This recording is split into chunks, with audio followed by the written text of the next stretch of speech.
বাংলার প্রতীকের পক্ষ থেকে আবারও জানাই সকলকে শুভ শারদীয়ার প্রীতি শুভেচ্ছা ও ভালোবাসা।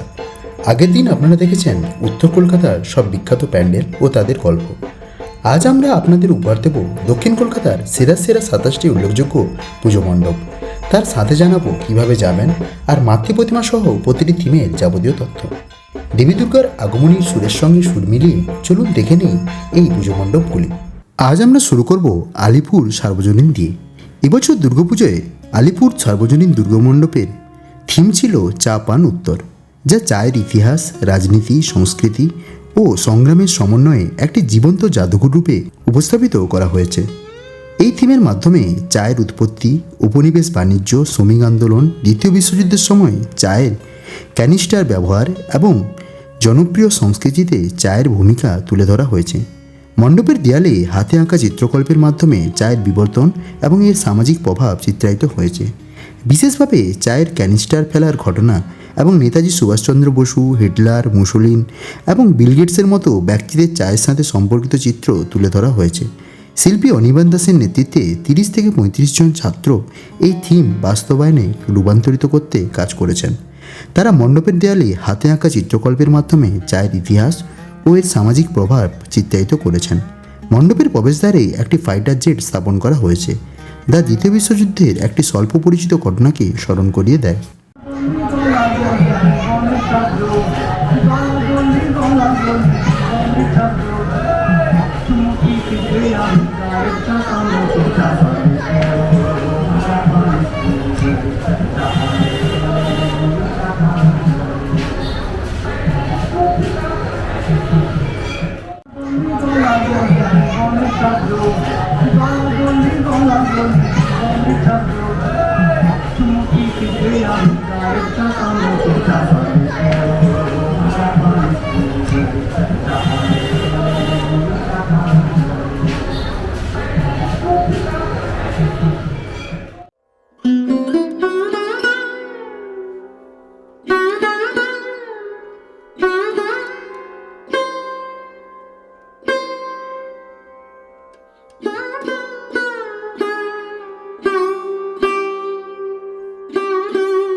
এরপর চলে আসুন চেতলা অগ্রণীতে।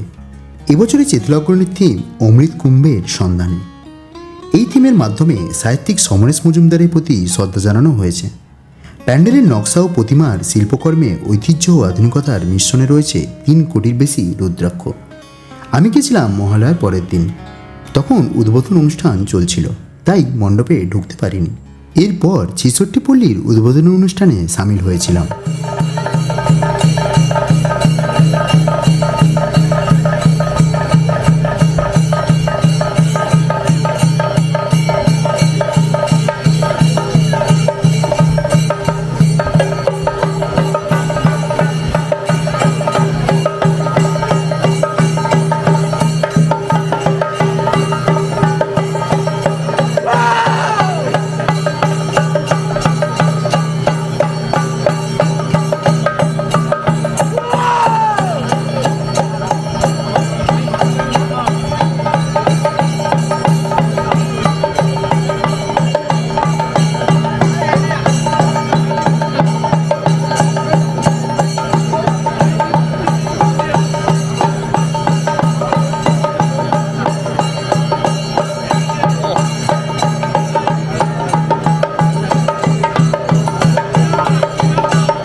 কালীঘাটে ৬৬ দুর্গাপুজো কলকাতার অন্যতম পুরনো ও ঐতিহ্যবাহী পুজো কমিটি হিসেবে পরিচিত, যা ১৯৫১ সালে প্রতিষ্ঠিত।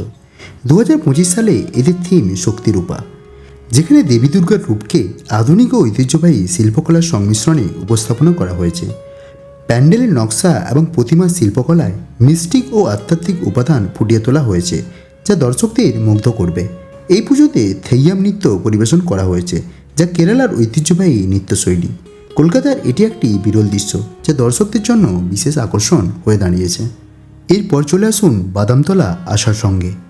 এবছর এদের থিম আরজি, যা বাংলার সংস্কৃতি ও ঐতিহ্যের প্রতি একটি গভীর আবেদন। এই থিমের মাধ্যমে পুজো কমিটি সমাজের বিভিন্ন গুরুত্বপূর্ণ বিষয় তুলে ধরেছে, যা দর্শনার্থীদের ভাবনার খোরাক দেয়। পুজোর প্রতিমা রূপায়ণ করেছেন সোমনাথ দুলুই, আলোকসজ্জা করেছেন পল্লব জানা এবং আবহ সঙ্গীতের দায়িত্ব ছিলেন দেবদীপ মুখোপাধ্যায়। ইনাদের সম্মিলিত সৃজনশীলতা পুজোটিকে একটি শিল্পকর্মে পরিণত করেছে, যা দর্শনার্থীদের মুগ্ধ করবেই। এখনও মণ্ডপের কাজ চলছে, পঞ্চমী থেকে মণ্ডপ খুলে যাবে। এরপর চলে এলাম ত্রিকোণ পার্ক দুর্গোৎসবের পুজো দেখতে।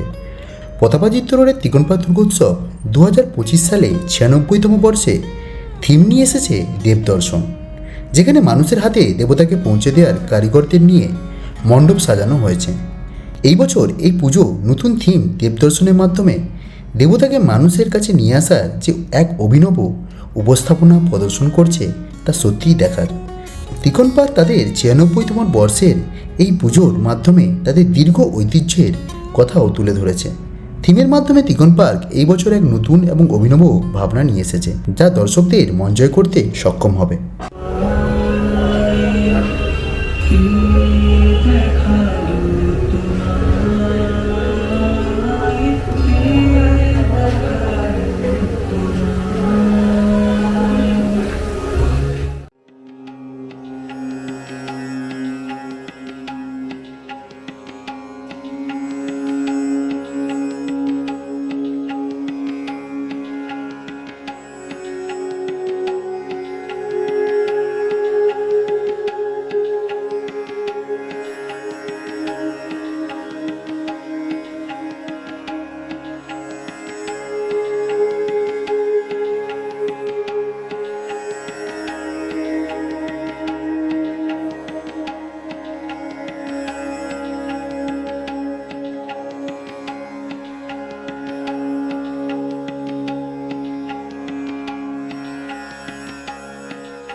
পরের গন্তব্য মুদিয়ালি ক্লাব। এবছর মুদিয়ালি ক্লাবের থিম আত্মশুদ্ধি। এই থিমের মাধ্যমে মুদিয়ালি ক্লাব মানবিক মূল্যবোধ, আত্ম উন্নতি এবং আধ্যাত্মিকতার গুরুত্ব তুলে ধরেছে। মুদিয়ালি থেকে এবার চলে আসুন আরেকটি বড় পুজো দেখতে, যেটি হচ্ছে সুরুচি সঙ্গে। সুরুচি সঙ্গে এবারের থিম আহুতি, যা ভারতের স্বাধীনতা সংগ্রামীদের আত্মত্যাগকে শ্রদ্ধা জানায়। পুজোর মণ্ডপে স্বাধীনতা সংগ্রামের বিভিন্ন দিক ও সংগ্রামীদের অবদান তুলে ধরাই এই প্যান্ডেলের মূল উদ্দেশ্য, যা দর্শকদের মধ্যে দেশপ্রেম ও ঐতিহ্যের অনুভূতি জাগ্রত করবে। এরপর চলে আসুন বেহালার দিকে। বেহালাতে বেশ কয়েকটা পুজো আমরা দেখে নেব। প্রথমেই দেখব বেহালা ফ্রেন্ডসে। এবারের থিম নবান্ন। এই থিমটি এবারের সবচেয়ে মর্মস্পর্শী এবং শক্তিশালী থিমগুলির মধ্যে একটি। এটি কেবলমাত্র একটি প্যান্ডেলের চেয়ে অনেক বেশি কিছু। এটি আমাদের বিশ্বের একটি আয়না, বছরের পর বছর ধরে বিশ্বজুড়ে যুদ্ধের ফলে মানুষের জীবনের মূল্যকে তুলে ধরা হয়েছে এখানে। বিশ্বব্যাপী সংঘর্ষের শক্তিশালী চিত্রকল্পের মাধ্যমে শিল্পীরা একটি অবিস্মরণীয় অভিজ্ঞতা তৈরি করেছেন। এটি মানুষের দুর্ভোগের একটি স্পষ্ট স্মারক এবং শান্তির জন্য একটি শক্তিশালী প্রার্থনাকে তুলে ধরে।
এরপরে দেখে নিন বেহালা নতুন দলের দুর্গাপুজোটি। এবছর বেহালা নতুন দলের থিম শিবানী ধাম, যা শিব ও দুর্গার ঐক্যবদ্ধ শক্তির প্রতীকী হিসেবে উপস্থাপিত হয়েছে। প্যান্ডেলের নকশা ও প্রতিমা নির্মাণে শিল্পী রণ বন্দ্যোপাধ্যায়, অমর সরকার ও সঞ্জয় ভট্টাচার্যের অবদান রয়েছে। প্যান্ডেলের দুর্গা মায়ের মুখোমুখি বিশাল শিবের মূর্তি স্থাপন করা হয়েছে, যা দর্শনার্থীদের মুগ্ধ করে। প্যান্ডেলের স্থাপত্যশৈলী ও শিল্পকর্মের জন্য এটি কলকাতার অন্যতম সেরা পুজো হিসেবে বিবেচিত হচ্ছে।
এরপর চলে আসুন বরিশা ক্লাবের পুজো দেখতে, যেখানে এবছরের থিম শূন্য পৃথিবী, যা সমাজের অবহেলিত শিল্পীদের প্রতি সহানুভূতি ও শ্রদ্ধা যাপন করে। শূন্য পৃথিবী থিমের মাধ্যমে বরিশা ক্লাব তুলে ধরেছে সার্কাস শিল্পীদের বর্তমান অবস্থা। একসময় সার্কাস ছিল বিনোদনের অন্যতম প্রধান মাধ্যম, কিন্তু আধুনিকতার ছোঁয়ায় তা আজ বিলুপ্তির পথে। বিশেষ করে জোকাররা, যারা ছিল সার্কাসের মুখ্য চরিত্র, তাদের জীবিকা ও অস্তিত্ব আজ সংকটাপন্ন। এই থিমের মাধ্যমে তাদের প্রতি শ্রদ্ধা ও সহানুভূতি প্রকাশ করা হয়েছে। পুজো মণ্ডপের নির্মাণে ব্যবহার করা হয়েছে বিভিন্ন ধরনের প্রাকৃতিক উপাদান, যা সার্কাসের পুরনো তাঁবুর কথা মনে করিয়ে দেয়। মণ্ডপের সামনের অংশে একটি লরি রাখা হয়েছে, যা সার্কাসের ব্যাকস্টেজের প্রতীকী হিসাবে ব্যবহার করা হয়েছে। এই থিমটি দর্শকদের সার্কাসের অন্তর্নিহিত দিক সম্পর্কে সচেতন করবে। তোমার চোখে জল, মুছে ফেলো এই জল। তোমার লাগবে নাকি? আরে ও দাদু, ফোকলা দাঁতে হাসছো যে বড়, কচি বয়সের কথা মনে পড়ছে, আর সবটাই হাসি ভালোবাসো। না না না না না, আমি বলছি শোন, আরে আমি তো জোকার, তুমিও বেকার।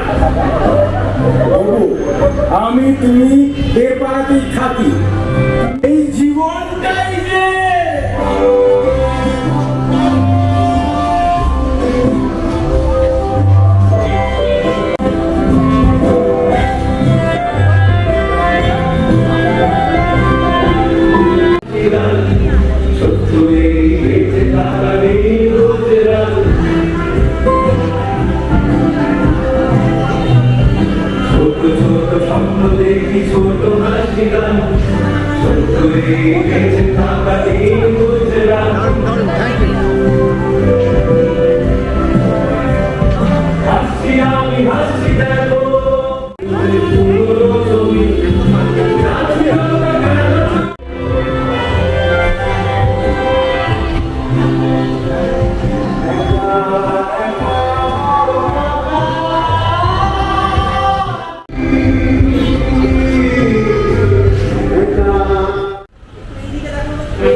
এই জীবনটাই যে একটা সার্কাস, আর সবটাই আমি বলছি শোন, তুমি এর পাড়াতেই থাকি, তুমি নবনী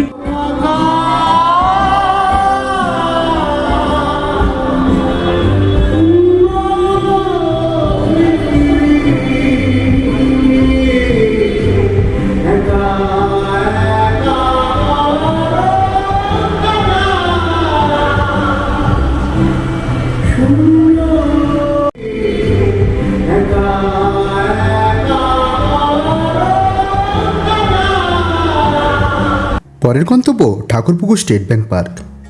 এখানে এবারে থিম পত্নকথা। ঠাকুরপুকুর স্টেট ব্যাংক পার্ক সার্বজনীন দুর্গাপুজো তার 55তম বর্ষে পদার্পণ করেছে। এই বছরের থিম পত্নকথা, যা মুঘলমারি বৌদ্ধবিহারের পত্নক্ষেত্রকে কেন্দ্র করে।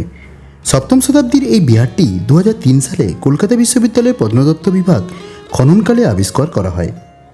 এই থিমের মাধ্যমে পুজো কমিটি বাংলার বৌদ্ধ ঐতিহ্য ও ইতিহাসকে তুলে ধরার চেষ্টা করেছেন। মণ্ডপের নির্মাণশৈলী, প্রতিমা ও অলঙ্করণে বৌদ্ধ শিল্পের প্রভাব স্পষ্টভাবে ফুটে উঠেছে। প্রতিমা তৈরি করা হয়েছে বৌদ্ধ দেবীর আদলে, যিনি ত্রাণকর্ত্রী হিসেবে পরিচিত। এই থিমের উপদেষ্টা হিসেবে রয়েছেন বিশিষ্ট পুরাণবিদ নৃসিংহপ্রসাদ ভাদুড়ী।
এরপর এসে পৌঁছলাম 41 পল্লী ক্লাবে, যেখানে এবারে থিম সোপান। হরিদেবপুরের 41 পল্লী ক্লাবের দুর্গাপুজো 69তম বছরে পদার্পণ করেছে। 1955 সালে প্রতিষ্ঠিত এই ক্লাবটি থিমভিত্তিক পুজোর জন্য বেশ সুপরিচিত। 1998 সাল থেকে থিমভিত্তিক পুজো শুরু করে, যা কলকাতার অন্যতম সেরা থিম পুজো হিসাবে আজ পরিচিতি লাভ করেছে। 2025 সালের থিম সোপান, যার অর্থ ধাপ বা সীমারেখা, দর্শকদের আত্মোন্নয়ন ও প্রগতির প্রতীক হিসাবে ধাপ ও দোরগোড়ার মাধ্যমে উপস্থাপনা করা হয়েছে। শিল্পী গৌরাঙ্গ কৈলা এই থিমে নকশা করেছেন, যা ঐতিহ্যবাহী শিল্পকর্মের সঙ্গে আধুনিক ভাবনার মিশ্রণকে প্রতিফলিত করে। প্রযুক্তি, বিশেষ করে কৃত্রিম বুদ্ধিমত্তা কীভাবে সমাজের উপর প্রভাব ফেলছে তাই নিয়ে একটা চিন্তাভাবনা প্রকাশ করা হয়েছে। এছাড়াও টাইম মেশিনেরও একটা ছোট্ট উল্লেখ রয়েছে এখানে।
এরপর চলে আসুন নাকতলা উদয়ন সঙ্গে।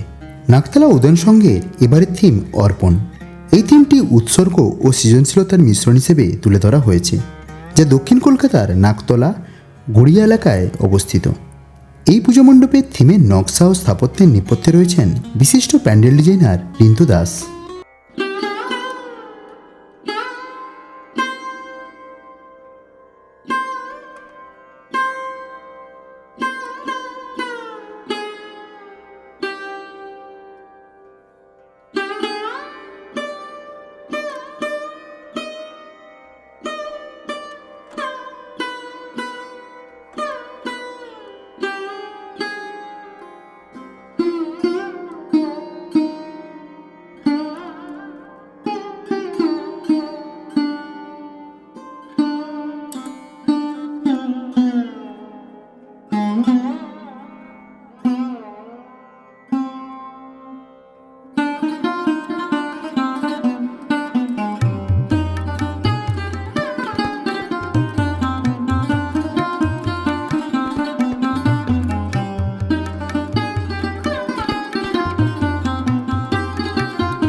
এরপর চলে আসুন সন্তোষপুরের লেকপল্লীতে। সন্তোষপুর লেকপল্লী একটি কলকাতার ঐতিহ্যবাহী ও সৃজনশীল পুজো। এবছর এরা 67তম বর্ষে পদার্পণ করছে। পুজোর থিম এবছরের জন্য জলচিত্র, যা অবনীন্দ্রনাথের জল রঙের শিল্পকর্ম থেকে অনুপ্রাণিত। এই থিমের মাধ্যমে পুজো কমিটি শিল্প ও ঐতিহ্যের সংমিশ্রণ তুলে ধরেছেন। পুজোর মণ্ডপের নকশা ও প্রতিমা নির্মাণে রয়েছে বিশেষত্ব। প্রতিমা শিল্পী অধীর পাল এবং থিম শিল্পী রাজকুমার প্রামাণিকের নেতৃত্বে মণ্ডপ ও প্রতিমা নির্মাণ করা হয়েছে। মণ্ডপের নির্মাণে লোহা, টিন ও কাপড়ের ব্যবহার করা হয়েছে, যা যোগাসনের বিভিন্ন দিক তুলে ধরবে।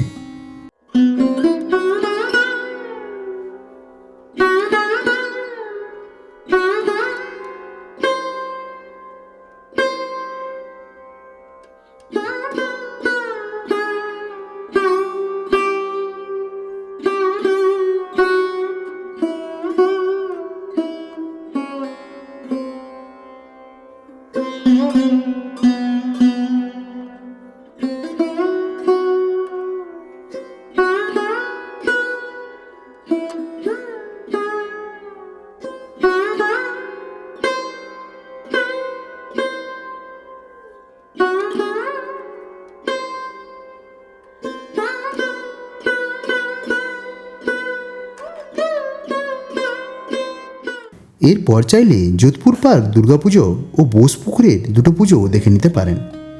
যোধপুর পার্ক আগে দেখে চলে যান বোসপুকুর। বোসপুকুরের তালবাগান সার্বজনীন এবং অন্যটি বোসপুকুর শীতলা মন্দির, দুটোই পাশাপাশি। আমি মহালয়ার পরের দিন গিয়েছিলাম বলে এই তিনটে প্যান্ডেলই বন্ধ ছিল, তাই দেখাতে পারলাম না। আপনারা কিন্তু দেখতে ভুলবেন না। এরপর চলে আসুন রাজডাঙ্গা নবোদয়ন সঙ্গে। এখানে এবার থিম প্রশ্ন, যা মানুষের জীবনে নানা প্রশ্ন ও অনুসন্ধানের প্রতীক হিসাবে প্রতিফলিত হয়েছে।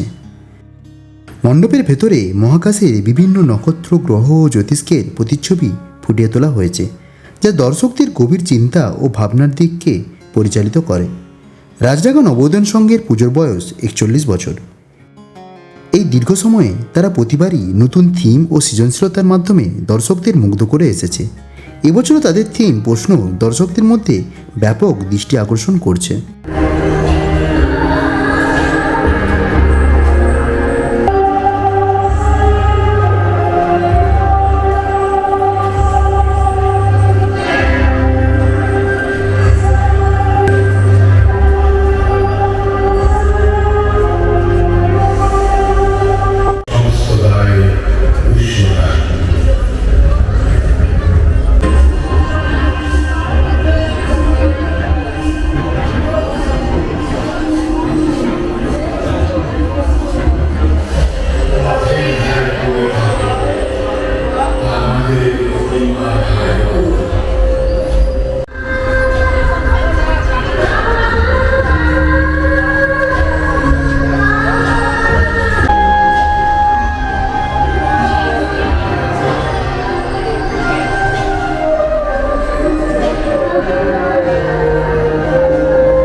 এরপর চলে আসুন একডালিয়া।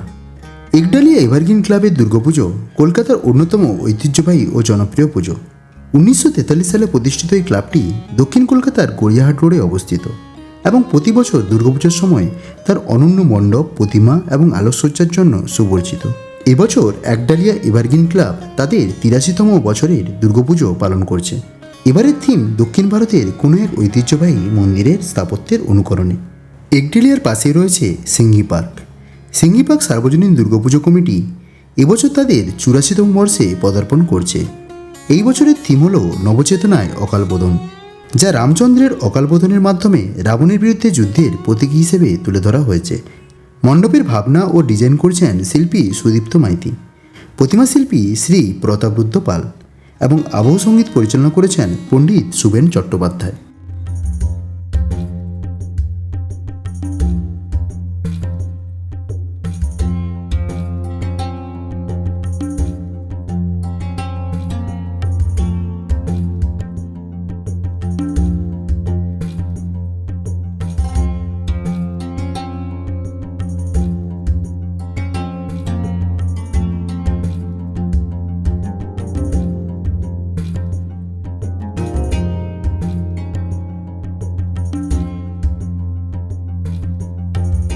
এরপর চলে আসুন হিন্দুস্তান ক্লাবে।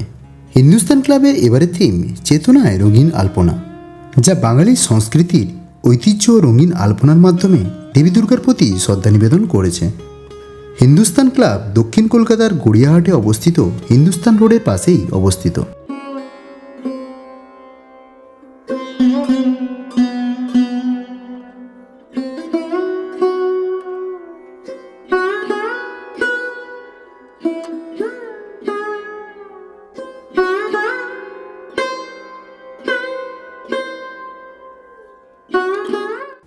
হিন্দুস্তান ক্লাবের পাশেই রয়েছে আরেকটি বড় পুজো, যেটি হলো হিন্দুস্তান পার্ক সার্বজনীন। হিন্দুস্তান পার্ক সার্বজনীনের এবছরের থিম হলো লোকজ, যা বাংলার লুপ্তপ্রায় আদিবাসী প্রথা ও সংস্কৃতির ওপর আলোকপাত করেছে। এই থিম মণ্ডপে আদিবাসীদের প্রাচীন প্রথাগুলি প্রদর্শন করা হয়েছে।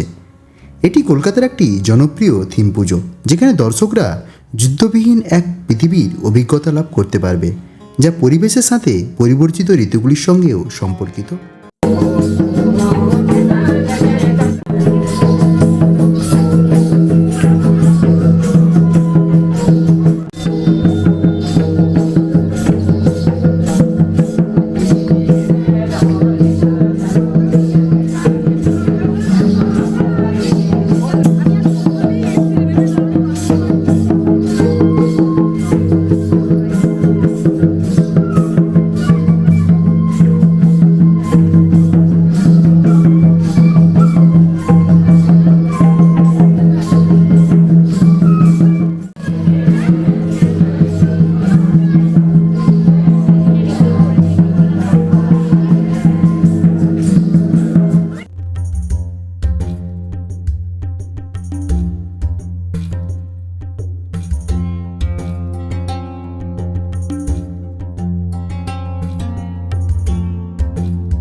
এরপর চলে এলাম সমাজসেবী সঙ্গে। সমাজসেবী সংঘ 2025 সালে তাদের 79তম দুর্গাপুজোর আয়োজন করেছে। এই বছর তাদের থিম হলো পথের পাঁচালী 1946, যা সত্যজিৎ রায়ের কালজয়ী চলচ্চিত্র পথের পাঁচালীর প্রতি শ্রদ্ধা নিবেদন। মণ্ডপের নকশা ও সাজসজ্জা এই চলচ্চিত্রের ঐতিহাসিক পরিবেশ ও তার চরিত্রদের প্রতিফলন ঘটিয়েছে।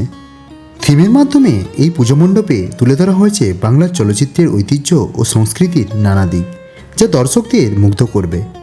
এই থিমের মাধ্যমে সমাজসেবী সংঘ বাংলা চলচ্চিত্রের ইতিহাস ও ঐতিহ্যকে নতুন প্রজন্মের কাছে তুলে ধরার চেষ্টা করেছে।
এরপর চলে এলাম বালিগঞ্জ কালচারাল অ্যাসোসিয়েশনে দুর্গাপুজো দেখতে।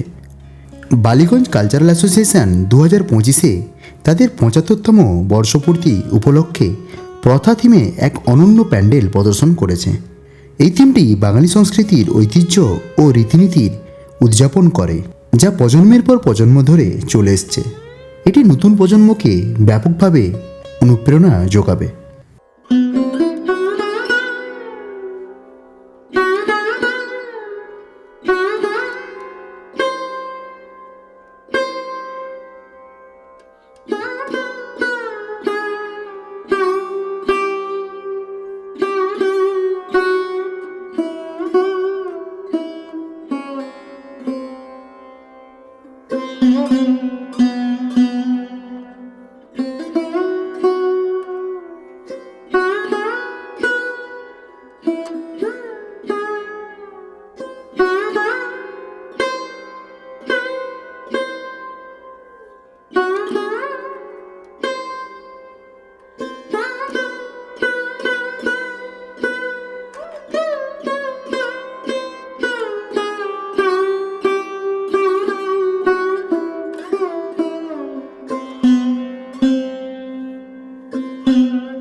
এরপর চলে এলাম দ্বিধারা সম্মেলনী দুর্গাপুজো দেখতে।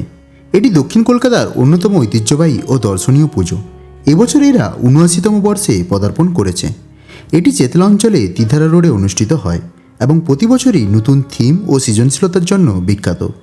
এবছরের থিমের মাধ্যমে শিবতাণ্ডব ও অঘরী সাধুদের উপস্থিতির মাধ্যমে শিবমূর্তির প্রতি শ্রদ্ধা নিবেদন করেছে।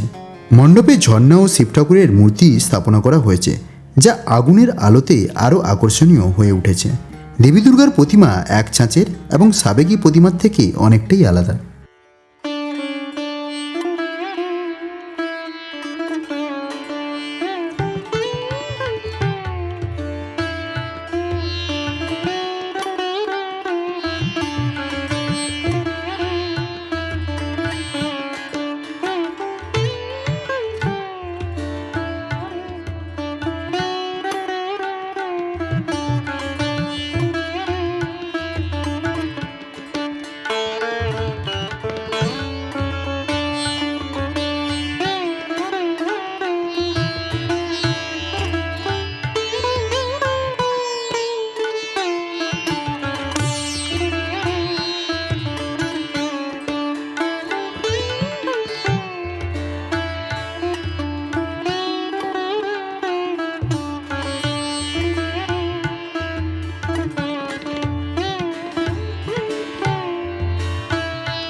এরপর চলে এলাম দেশপ্রিয় পার্কে। 1938 সালে শুরু হওয়া এই সার্বজনীন পুজোটি দক্ষিণ কলকাতার প্রাচীনতম পুজোগুলির মধ্যে একটি। প্রতি বছর এই ক্লাবটি একটি অনন্য থিম নিয়ে আসে। এখনও থিমের নাম প্রকাশ হয়নি, তবুও আপনাদের কাছে একটা প্রথম দর্শন দিয়ে রাখলাম। কমেন্টে অবশ্যই বলবেন কী থিম হয়েছিল।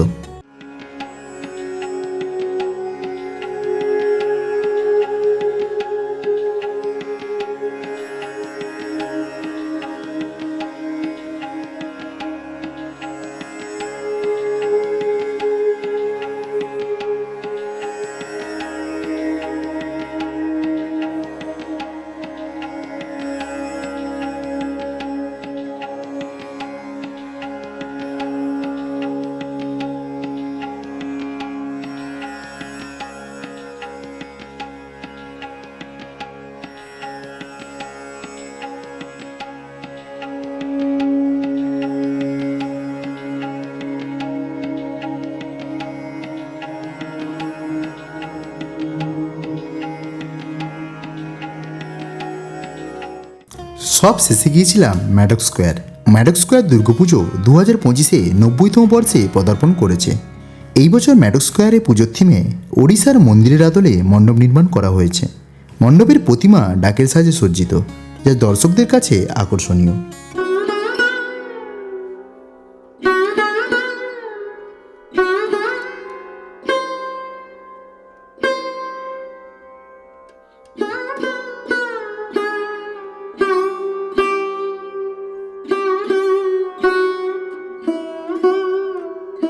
আশা করি আজকের এই ভিডিওটি আপনাদের ভালো লেগেছে।